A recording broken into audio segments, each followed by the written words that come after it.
Morning itself shopping start பண்ணியாச்சுங்க. என் friend நாங்கள் வந்து 29 இயர்ஸாக வந்து நாங்கள் வந்து ரொம்ப சின்ன வயசுலேருந்து ஃப்ரெண்ட்ஸு. ஸோ சரின்னு சொல்லிட்டு போகலான்னு சொல்லிட்டு கிளம்பிட்டோம். அம்மா வீட்டுக்கு வந்ததுனால வாங்க நம்ம எங்கேயாவது வெளியில் போயிட்டு வரலாம், ரிலாக்ஸேஷனாக இருக்கும்னு சொல்லிட்டு கூப்பிட்டாங்க என் ஃப்ரெண்டு. அதனால் கிளம்பிட்டோம்.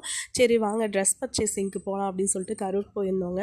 போயிட்டு கிராஸ் ஷோரூமில் தான் போயிருந்தோம். போயிட்டு எல்லாத்தையும் பார்த்து எல்லா கலெக்ஷனுமே செம்ம சூப்பராக இருந்துச்சு. அங்கேயும் ஒரு 4-5 செட் வாங்கிட்டோம். அப்புறம் தம்பி வந்து ஜேசிபி பார்த்தோன்னே அவர் கேட்டார், ஜேசிபி தாம்மா வேணும் வாங்கி கொடுங்க அப்படின்ட்டாங்க. அதுவும் இல்லாமல் ஜேசிபியும் வாங்கிட்டு கிளம்பிட்டோங்க. செம சூப்பராக எல்லா கலெக்ஷனுமே நல்லா இருந்தது. நானுமே பார்த்தேன், நிறையா கலெக்ஷன் நல்லா இருந்தது. பட் ஆனால் நம்மக்கிட்ட இருக்குது இல்லைங்களா, அதனால் சரி அப்படின்னு சொல்லிட்டு ஜஸ்ட் ஒரு விசிட்காக போயிருந்தேன். அங்கே பாருங்கள் ஒரே விளையாட்டு. அங்கேயே பில் போகிற இடத்துல நீங்கள் எடுத்து கொடுத்து தான் ஆகணும், நான் விளையாண்டு தான் ஆகணும்னு சொல்லி வாங்கியாச்சு. உடனே கிளம்பிட்டோம். நெக்ஸ்ட் பார்த்திங்கன்னா நாங்கள் வந்து ட்ரெண்ட்ஸ் போயிருந்தோங்க.